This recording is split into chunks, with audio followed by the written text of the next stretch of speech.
avons parlé sur Exode 3, à partir de 1 à 7. J'ai parlé de la construction. Mais notre verset phare était celui qui est dans le livre de Jean 6, 45. Si quelqu'un a les Écritures là-bas, vous pouvez vérifier. Là où la Bible, la parole de Dieu dit, ils seront tous enseignés de Dieu. Amen, amen, peuple de Dieu. Amen, amen, amen. Ce que je vais rapidement vous dire, c'est qu'on va prendre ce livre d'Exode, chapitre 3. Je pense que le pasteur Olivier ne fera que ruminer ce qu'il a mangé hier. Moi aussi, je ne ferai que ruminer, même le pasteur Christian. Mais c'est un mets que le Seigneur a mis à notre cœur et l'Esprit a vraiment parlé en profondeur. Nous allons d'abord commencer par lire cette écriture avant que nous puissions vraiment pénétrer dans celle-ci et voir comment Dieu approche, fait les choix, il fait son appel, sa formation avant qu'il puisse consacrer un serviteur et l'envoyer dans les champs missionnaires. J'aimerais rapidement lire ce verset. Ma version, c'est la version de Jérusalem, où la place du Seigneur est remplacée par les tétagrammes Yahweh. Comprenez que chaque fois que j'en fais mention, c'est du Seigneur que je parle. Exode chapitre 3, je commence par le verset 2. L'ange de l'Éternel, l'ange de Yahweh lui apparut dans une flamme de feu au milieu d'un buisson. Il regarda, et voici le buisson était tout en feu, et le buisson ne se consumait pas. Moshe ou Moïse dit, je me détournerai maintenant et je regarderai cette grande vision. Pourquoi le buisson ne se consume pas? Yahweh vit que Moïse s'était détourné pour regarder. Elohim l'appela du milieu du buisson en disant, Moïse, Moïse. Et Moïse répondit, me voici. Amen, amen, peuple de Dieu. Ce verset, juste cette partie, qu'est-ce que le Saint-Esprit a voulu parler? Qu'est-ce que l'Esprit du Seigneur veut nous montrer? Que si nous sommes aujourd'hui dans la mission, dans les champs missionnaires, je voudrais vous dire que dans les temples du Seigneur, comme le bien-aimé, le révérend Christian venait de le dire, il n'y a pas de chômeurs. Personne n'est chômeur. Nous sommes tous ouvriers avec le Seigneur Jésus-Christ. Mais chacun a été choisi, chacun a été appelé et chacun sera formé en vertu de la tâche ou du fardeau, de la charge qui lui sera octroyée au sein de l'Assemblée du Seigneur, au sein du corps du Christ. Je m'avais ajouté quelque chose qui m'a été donné quand j'ai terminé hier en retournant. On me dit que Christ est la tête. Or, c'est la tête qui donne l'impulsion, le fonctionnement sur tout le membre du corps. Nous ne devons pas oublier cela. Et je m'avais vous dire que quand Dieu veut appeler quelqu'un au ministère, Dieu le choisit. C'est Dieu qui fait les choix. Ma soeur, mon frère, tu n'es pas enfant de Dieu par toi-même. Tu n'es pas serviteur de Dieu par toi-même. C'est Dieu qui approche sa parole. C'est Dieu qui vient avec sa parole. Mais avant cela, il dit que ceux qui sont à lui, ceux qu'il a choisis, il les a justifiés. Après la justification, il les a glorifiés. Donc c'est l'Éternel qui t'a choisi. Oh mes soeurs, les filles du Seigneur, c'est l'Éternel qui vous a choisi. Maman Esther, Maman Maryse, Maman Ludwine, c'est l'Éternel qui vous a choisi. Mes révérends qui sont en ligne, Papa Fiston à Colosie, c'est l'Éternel qui vous a choisi. Vous n'êtes pas enfant de Dieu par vous-même. Parce que la Bible dit, ceux qui ont écouté, ceux qui l'ont choisi, ceux qui l'ont suivi. Nous avons écouté quoi? Nous l'avons écouté nous appeler. Dans le chapitre 4, vous voyez, Yahweh vit que Moïse s'était détourné pour regarder. Elohim l'appela du milieu du buisson. Mais avant même que Moïse soit appelé du milieu du buisson, rappelez-vous que Moïse a été né dans une famille juive, hébreu. Cette famille-là, avec son père et sa mère, Yokabel, ce frère Aaron et sa sœur Myriam, ils étaient là-bas. Mais Moïse devait mourir comme tous les jeunes hébreux, comme tous les jeunes mâles, les garçons. Mais l'Éternel l'a épargné. La partie de l'épargne de Moïse, c'est juste qu'à le mettre dans le panier et aller le mettre dans l'eau pour que la fille du Pharaon puisse faire grandir Moïse, c'est ce qu'on appelle le choix. C'est la partie où l'Éternel te choisit. Si tu n'es pas mort avant de devenir chrétien, sache que tout le temps où tu étais dans l'égarement, tout le temps où tu étais dans la distraction, si Dieu permettait à ce que tu ne puisses pas mourir et que tu arrives à les connaître, c'est parce qu'il t'avait choisi, bien-aimé. C'est parce que tu es le choix de l'Éternel. Tu n'es pas le fruit des hasards, comme le bien-aimé, le révérend Christian venait de le dire. Tu n'es pas le fruit des hasards. Tu es le choix de l'Éternel. Après que Dieu t'ait choisi, il te met à part. Quand il te met à part, il te laisse, il a mis Moïse à part, tirer des eaux. C'est ce que ça veut dire, mon chien, tirer des eaux. Alléluia, peuple de Dieu. Moïse a été épargné. Vous connaissez l'histoire de Moïse jusqu'à ce qu'il puisse tuer l'Égyptien et qu'il aille se réfugier. Et là où il est parti se réfugier, c'est là où l'Éternel a croisé Moïse. Appelé. Et puis le même Dieu a préparé Moïse. Il a formé Moïse. Dieu n'a pas appelé Moïse, il a appelé comme ça, il a envoyé Moïse, va. Non, Dieu a eu le temps de préparer Moïse. Dieu a amené Moïse dans la préparation. C'est ce qui veut dire que l'appel au ministère a deux dimensions. Quand Dieu te choisit, il t'appelle, il te forme. Mais dans la formation, Dieu nous fait passer à une formation intérieure, individuelle d'abord, à l'individu, avant de le faire passer la formation extérieure dans le champ missionnaire. Parce que quand Dieu te confie une charge ou un fardeau, il ne te laisse pas aller seul. Il est avec toi. Il continue à t'enseigner. Il te fait quitter de la pédagogie pour t'amener dans l'andragogie, donc dans la formation des adultes. Il t'amène à cette dimension-là. Ne l'oubliez pas, il l'a choisi, il l'a appelé. Et écoutez maintenant ce qu'il dit. L'Éternel est en train de parler avec Moïse, toujours dans les 3. Il dit à Moïse d'abord avant de le former. Écoutez comment ça se fait. Moïse vient, il voit les buissons en train de s'allumer. Mais les buissons là ne se consument pas. Parce que si Dieu veut t'appeler, il va passer à travers soit un miracle, soit une épreuve de ta vie, soit un cas compliqué de ta vie pour t'amener à lui. Dieu va agir miraculeusement, Dieu va agir soit par la parole puissante de l'évangile, ou soit en te faisant passer par des épreuves afin de t'amener à lui. L'Éternel a amené Moïse d'abord devant un miracle. N'oubliez pas que Moïse a grandi dans la science ésotérique, dans le mysticisme. Moïse a palpé la science du Pharaon. Or, Pharaon, c'était l'image et le reflet du dragon, du grand serpent. La démologie, toutes les autres sciences, Moïse le palpait. Mais l'Éternel devait faire un miracle que Moïse, dans toute la science du Pharaon, n'a jamais palpé. Il a embrasé une lumière, donc un buisson. Quand il a embrasé ce buisson, le buisson ne se consumait pas.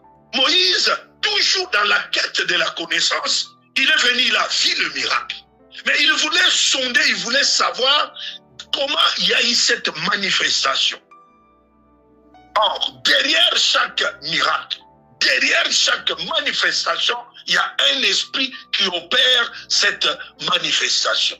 Et Moïse cherchait à connaître d'où venait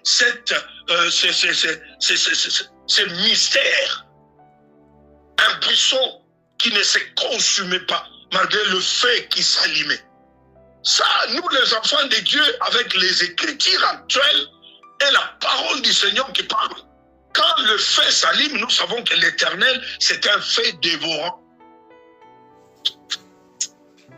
Moïse qui avait la maîtrise des serpents dans la maison de Pharaon, qui voyait le mage de Pharaon opérer des mystères. Mais vous verrez que le même Moïse qui avait vu le buisson qui s'allumait,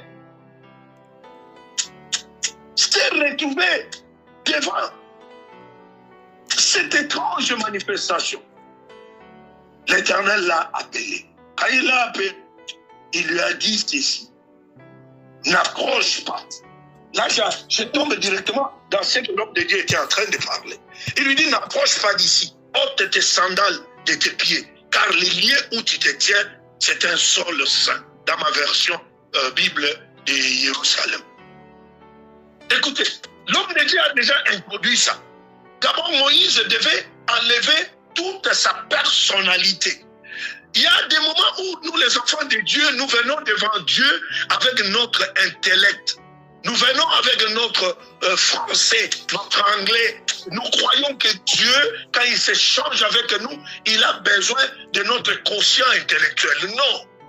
L'Éternel dit dans sa parole qu'il a caché le mystère de la rêve de la croix aux intelligents. Il les a révélés aux faibles d'esprit. Dieu n'a pas besoin de ta connaissance. Dieu n'a pas besoin de tes diplômes. L'Éternel, d'ailleurs, vous verrez que Pierre et les autres disciples, quand on les a amenés au Sanhédrin, les souverains sacrificateurs voulaient savoir si eux aussi ont fait la théologie. S'ils étaient au niveau de Paul ou de Gamaliel, ou s'ils étaient au niveau de Nicodème. Mais quand il leur a posé des questions, les Sanhédrins se mis à rire. Il dit: fou, ils ont constaté qu'ils avaient affaire aux gens qui n'ont même pas fait l'école maternelle. Mais oh, moi je vais toucher le peuple de Dieu. Ceux qui sont enseignés par l'Éternel, ils font l'école maternelle, l'école secondaire, et ils vont au-delà des thèses devant Dieu. Alors puisque Moïse devait d'abord enlever ce qu'il était, Moïse devait enlever la science de Pharaon. Moïse devait se dénider de sa personnalité, parce qu'il avait de l'assurance avec ses sandales, qu'il peut marcher dans les rocs, il peut marcher sur les épines, il peut piétiner les serpents, il peut faire n'importe quoi, il ne va pas se fouler la cheville. Et nous avons cette erreur-là de nous cantonner sur notre propre connaissance. Or, devant l'Éternel, on fait le verre vide pour que lui puisse remplir ses vases. Devant l'Éternel, on ne s'amène pas avec les matuvis, les secs on est. Non, devant l'Éternel, on s'humilie, on s'appauvrit pour que Dieu puisse t'enrichir. Il a dit à Moïse: toi qui as marché dans le palais de Pharaon, toi qui as mis les pieds dans des sectes de Pharaon, toi qui t'es incliné sur les serpents anciens dans les temples de Pharaon, et tu amènes ta personnalité, tu veux venir avec ton assurance devant moi. Les lieux où tu te trouves, c'est un lieu saint, où nous devons nous dénider, où nous devons enlever nous-mêmes, nous devons nous humilier pour savoir que c'est lui qui nous a fait saint, ce n'est pas nous, c'est Christ.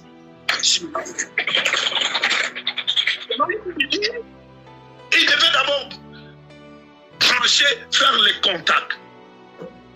Elohim devait s'introduire à Moïse, parce que Moïse ne l'a jamais suivi. Moïse ne sait même pas que s'il est en vie jusqu'à ce moment-là, c'est parce que l'Éternel l'avait déjà choisi. Et maintenant, il vient de l'appeler. Il lui dit: je suis l'Éternel ton Père. Écoutez-moi très bien.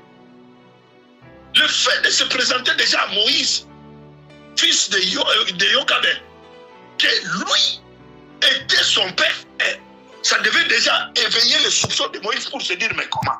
Moi je suis avec mon âge 90 ans ou 87. Mon père vient me trouver ici sous cette forme. Maintenant, Dieu rétablit l'alliance. Parce que l'Éternel travaille à l'intérieur de l'alliance avec ses enfants. Dieu rétablit d'abord l'alliance. Il dit à Moïse, je suis ton père. Je suis le père, le Dieu d'Abraham, le Dieu d'Isaac et le Dieu de Jacob. Et quand Moïse a entendu ça, immédiatement, les sandales n'avaient plus de valeur aux pieds de Moïse. Sa personnalité était mouillée. Ses études dans la science de Pharaon étaient annihilées totalement. Parce qu'il était devant le suprême. Il était devant l'incomparable. Il était devant celui qui habite une lumière inaccessible. Mais Moïse est là. Même Abraham ne l'a jamais vu. Même Isaac ne l'a jamais vu. Même Jacob ne l'a jamais vu. Mais Moïse est là devant. Je vous dis, qu'est-ce qui peut amener ta dignité quand tu te retrouves devant l'Éternel? Toi, simple argile. C'est quoi ta grandeur? Président de la République, Premier ministre, Poutine, Macron, ou qui que tu sois, quand tu es devant l'Éternel, tu n'es que poussière. Et les Écritures nous disent quoi? Moïse cacha sa face car il craignait de regarder l'Éternel. Oh Seigneur d'amour, la crainte de l'Éternel, c'est une roue qui nous amène à la sagesse.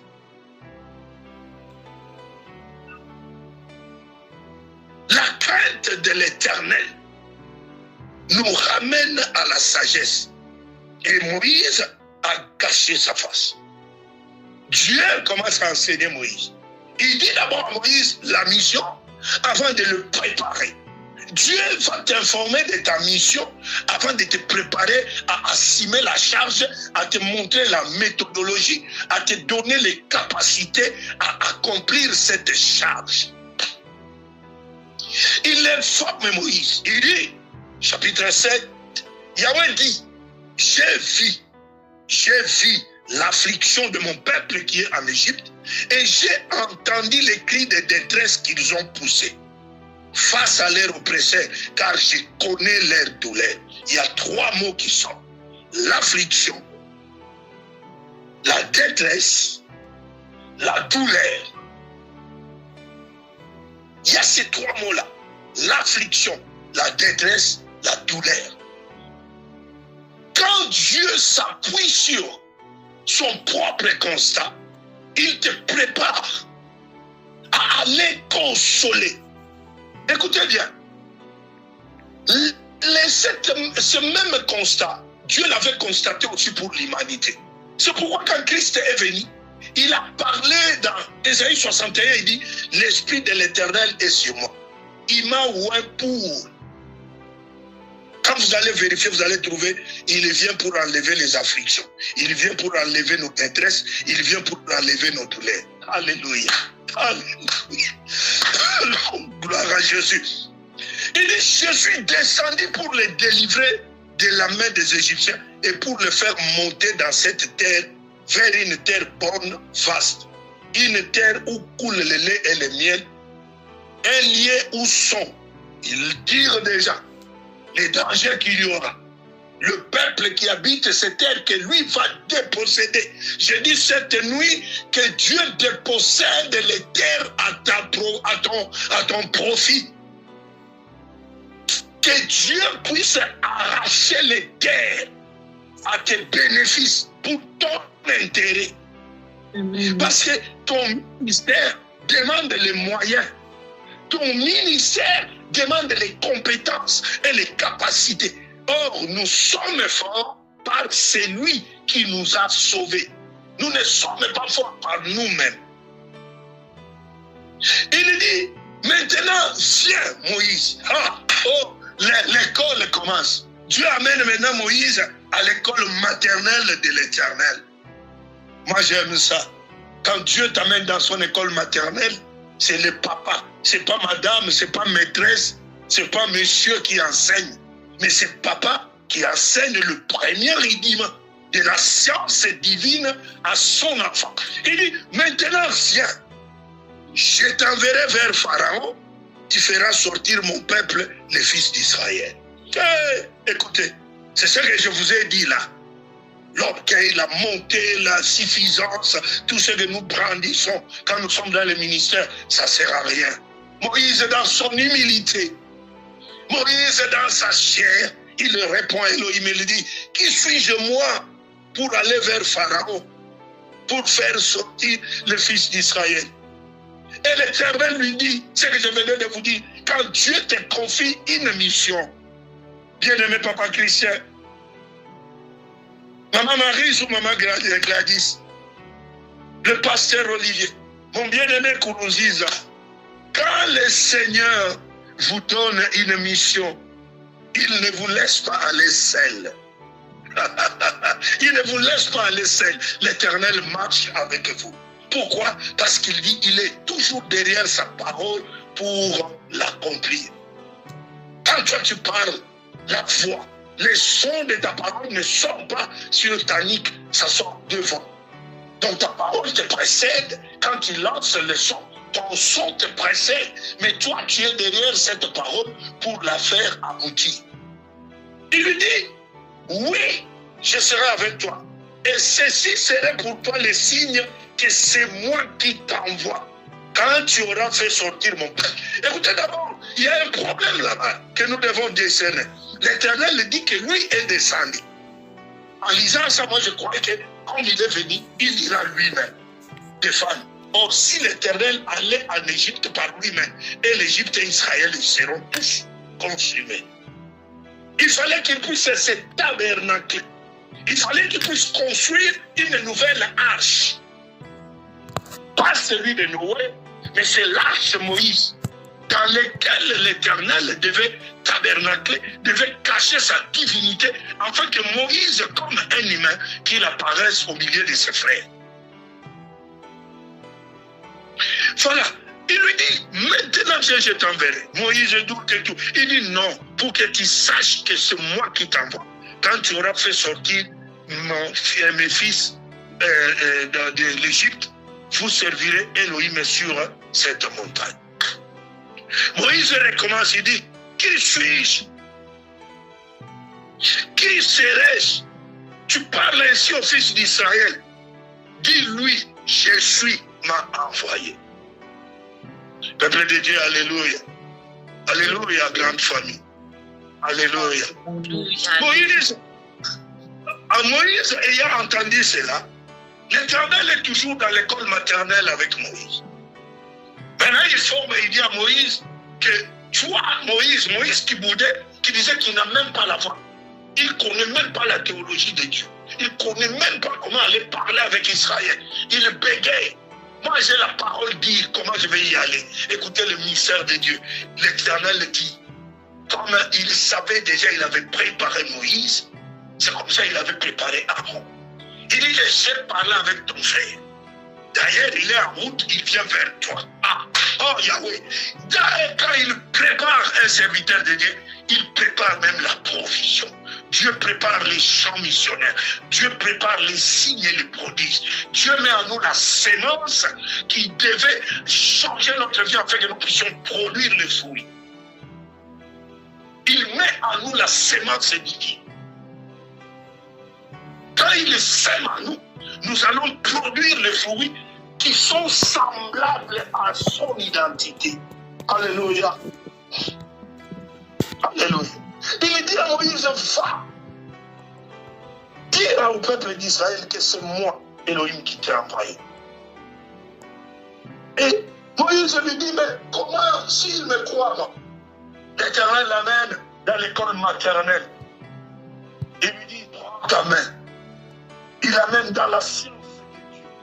Il l'amène dans la dimension où on parle de ce qui est impossible à l'homme est possible à Dieu.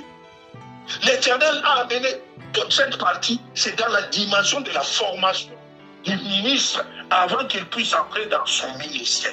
L'Éternel prend le temps de le former. Là, il forme l'individu Moïse.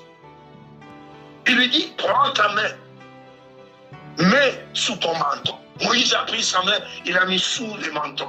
Quand il sort la main était toute blanche. Moïse voyant la lèpre, il a dit, oh, l'Éternel, c'est pourquoi je t'aime.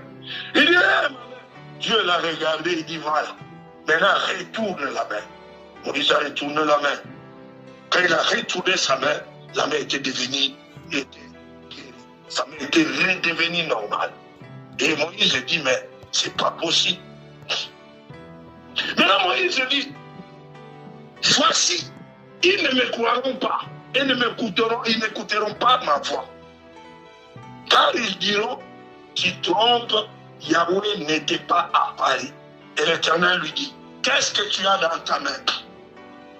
La formation à l'homme de Dieu. Dieu devait d'abord établir les contacts. Après les contacts, Dieu devait maintenant mettre dans Moïse la certitude. Il devait rendre Moïse capable de faire ce que Dieu est seul capable de faire. En fait qu'en apportant un miracle dans l'assemblée, nous puissions convaincre le monde de la toute-puissance que Christ nous avait donnée en disant tout pouvoir m'a été donné. Et je vous la donne. Je vous les donne plutôt. Il dit à Moïse, qu'est-ce que tu as dans ta main? Moïse dit, j'ai un bâton. Il dit, Moïse, jette-le par terre. Il le jeta par terre. Ce bâton devint un serpent. Et Moïse, voyant le serpent, il a sursauté. Pourquoi Dieu devait mettre devant Moïse le miracle du serpent? Parce que là où Moïse part, les serpents constituent les totems. Les serpents constituaient l'idole phare de Pharaon. Remarquez l'habillement de Pharaon, leur coiffe, il y a toujours la tête des serpents. Que ce soit les dames ou les messieurs, il y a toujours. Donc ils adoraient une divinité qui était les serpents. Il lui dit jette. Moïse a jeté le bâton, c'était devenu un serpent. Moïse a sursauté. Et l'Éternel lui dit non, n'ayez pas peur. Bien-aimé, nous devons savoir la toute première chose qui détruit le ministère d'un homme de Dieu. C'est le doute et la peur. Tu ne peux pas être un ministre de Dieu quand tu es rempli de peur, quand tu as les doutes. Donc tu n'accompliras pas ton devoir ou le fardeau qui t'a été donné à cause des doutes. Les doutes détruisent la foi. La peur démonte, décompose la foi. La foi, c'est croire seulement, tu verras. La foi, c'est accepter ce que Dieu a dit, même si on n'a pas encore palpé ou touché. Ferme espérance, moi j'appelle ça avoir la conviction que c'est Dieu qui a parlé. Et comme l'institut l'Éternel, moi ma vie je ne réponds tout simplement Amen. Attends, je ne répondrai que Amen, ainsi soit-il. Moïse a étendu la main, il a saisi la queue. L'Éternel dit, ne fuyez pas. Et dans ta main, saisis la queue. Écoutez bien, mes dans le Seigneur. Dieu l'a appris la domination. Comment il devait dominer Pharaon? Il ne fallait pas aller affronter Pharaon sur son terrain, mais il fallait contourner Pharaon sur ses propres capacités. Contourner Pharaon avec ses propres armes. L'Éternel lui a dit, tiens-les par la queue. Et Moïse est parti, il a tenu par la main et il les pressa. Quand il a pressé la main, il a donné un peu de pression. Le bâton est devenu, et donc le serpent est devenu un bâton.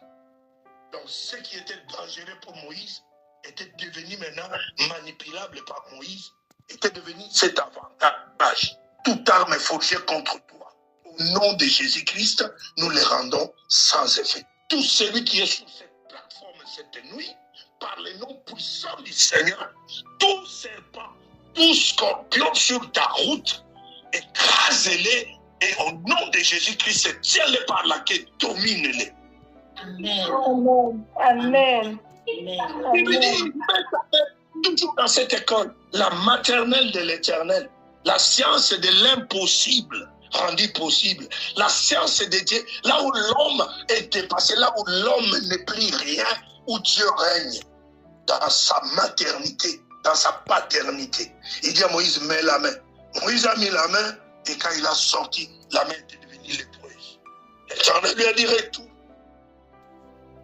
Et il a retourné. Quand c'est sorti, c'était devenu clean. Écoutez, peuple de Dieu. Après l'avoir appelé, choisi, après t'avoir appelé, il te forme. Quand il a formé Moïse, maintenant l'Éternel a formé les vases Moïse. Il s'est donné une forme au vase Moïse et Dieu est venu entrer au-dedans. En nous et sur nous. L'Éternel est entré. Il dit à Moïse, s'il ne te croit pas, faites ce qu'il y a tout ça. Il dit, Seigneur, moi je ne sais. Dieu lui dit, écoute Moïse, c'est moi qui ai créé la bouche. C'est moi là, qui ferme la bouche des gens pour qu'ils ne parlent pas. Et c'est même moi qui rend aveugle. Toi, va simplement là-bas. Mais moi, Dieu, je serai ta bouche. Alléluia. Il dit, je t'enseignerai ce que tu auras à dire. Oh, peuple de Dieu. Je vous dis, quand l'Éternel te prépare au ministère, laisse-toi aller. Fais le vase vide. N'amène pas ton verre plein de connaissances. Ne te fabrique pas des choses. Viens tel que tu es. Dis au Seigneur, me voici, envoie-moi. La préparation pour construire un ministère, c'est Dieu le bâtisseur. C'est Dieu le potier. C'est Dieu le fabricant des vases qu'il va servir dans sa mission avec différentes options. Écoutez, maintenant, qu'est-ce que je vais te dire, peuple de Dieu? Qu'est-ce que je vais nous dire? Je vais nous dire ceci. Si nous laissons le Saint-Esprit, si nous laissons le spirituel prendre autorité en nous, nous allons faire un travail physique, un travail matériel qui va être au-delà de notre entendement. Le surnaturel sera avec nous. Donc il faut que la chair s'effrite. Il faut que la chair puisse diminuer et que le spirituel monte en nous. Celui qui fait le verre vide et qui est rempli d'une boisson délicieuse. Le verre prend de la valeur, non parce qu'il est vert, mais parce qu'il contient la boisson délicieuse.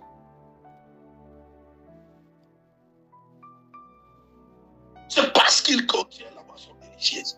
Et avant même qu'on mette cette boisson là-dedans, le propriétaire prendra soin de nettoyer le verre, de le préparer avant de mettre le vin de grande valeur.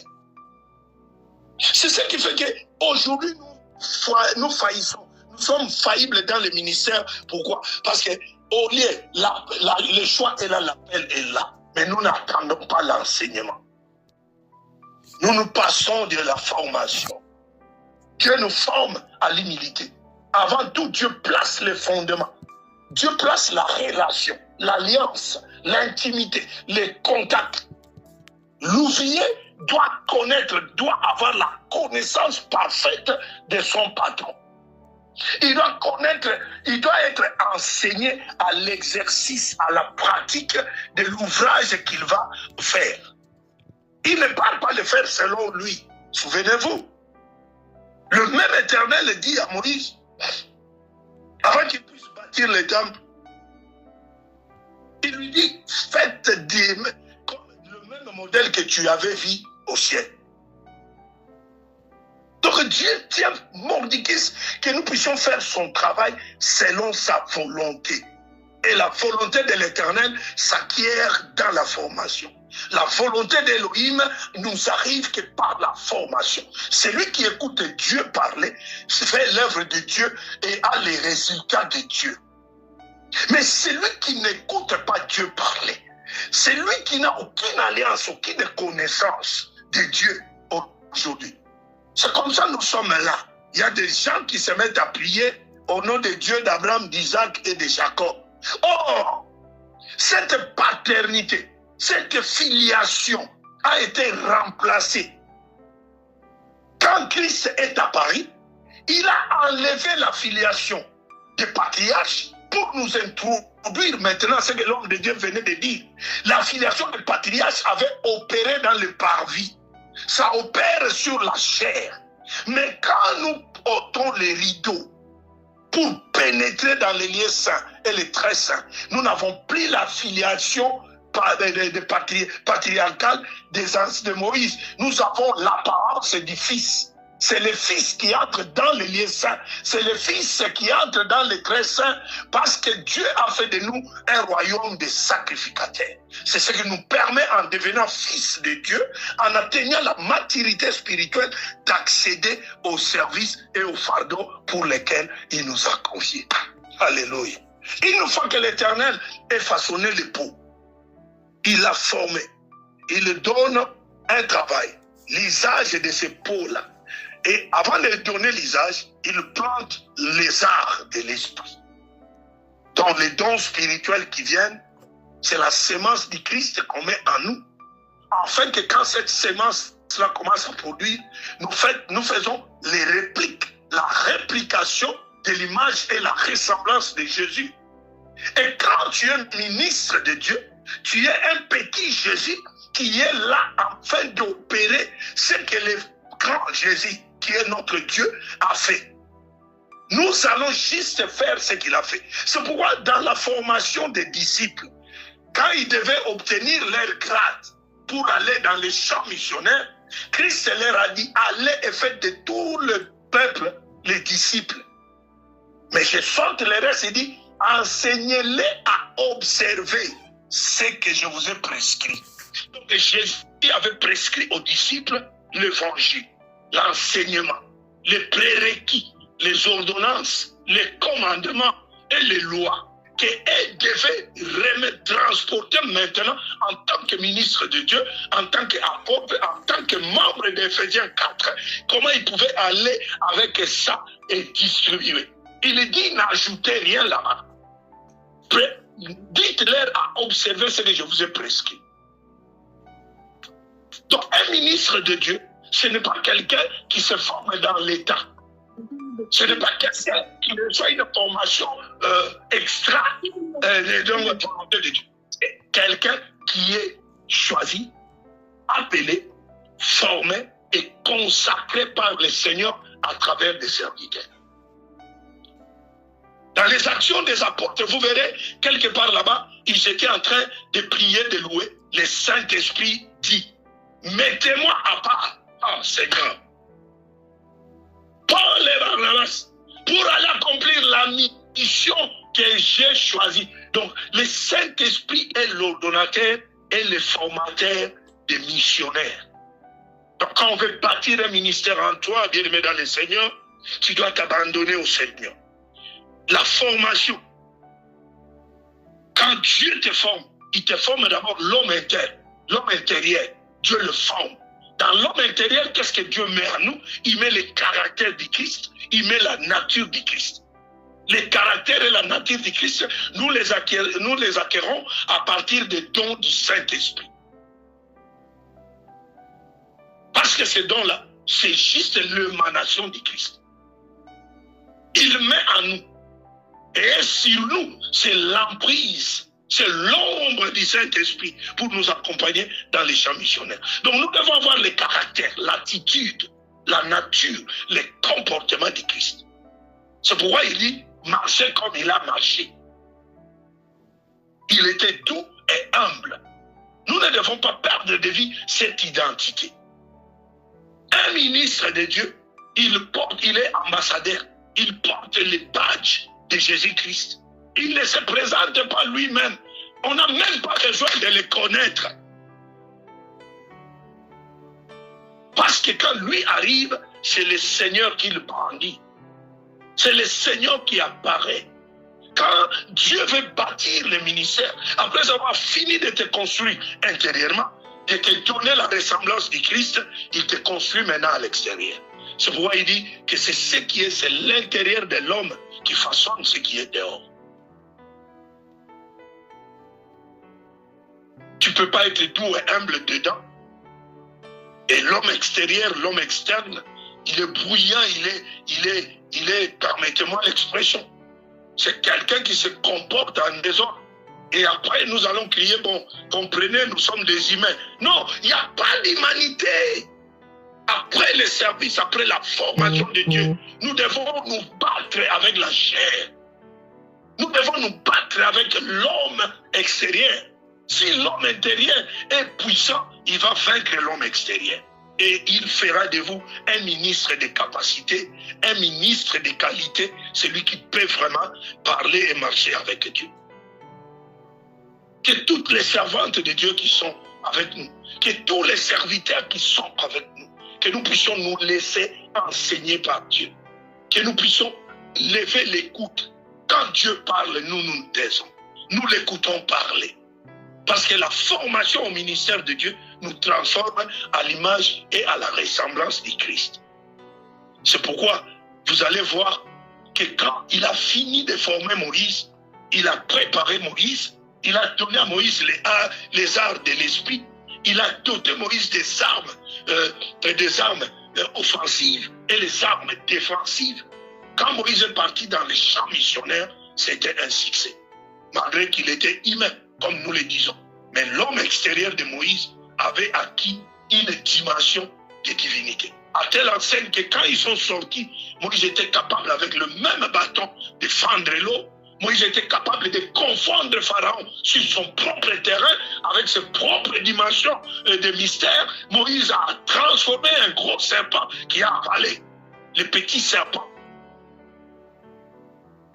Moïse a changé l'eau. Pourquoi? Parce que Dieu était déjà en lui. Il a dit, Moïse, moi je serai toi, je serai en toi, et ton frère Aaron sera toi, Moïse. Que la gloire revienne à l'Éternel. Que tous les serviteurs et servantes de Dieu qui sont sur cette plateforme puissent se revêtir, se laisser enseigner par le Saint-Esprit. Que le Seigneur puisse nous former à être des ministres excellents, à avoir des ministères excellents dans l'Éternel. Or, les ministères excellents, nous les atteignons dans une vie de prière, dans la méditation de la parole et dans la consécration, dans la maîtrise de notre chair. Chair est maîtrisée. La convoitise de la chair bannie. La convoitise des cieux bannie. L'orgueil de la vie enlevé. Vous verrez que nous n'allons pas tomber dans la scène du monde, dans l'organisation du monde. Et nous n'aurons pas à envier la personnalité du monde. Alléluia. Que l'Éternel puisse accompagner cette parole. Que le Dieu de cette plateforme, les chandeliers, les menorahs, puisse allumer la lampe, puisse brandir le cep véritable, que la mèche s'allume, afin que nous, les sarments qui sont collés sur cet amandier, nous puissions produire les fruits, les amandes, qui vont produire le vin, et que tout celui qui a suivi, qu'il soit béni au nom de Jésus-Christ. Amen. Amen. Amen.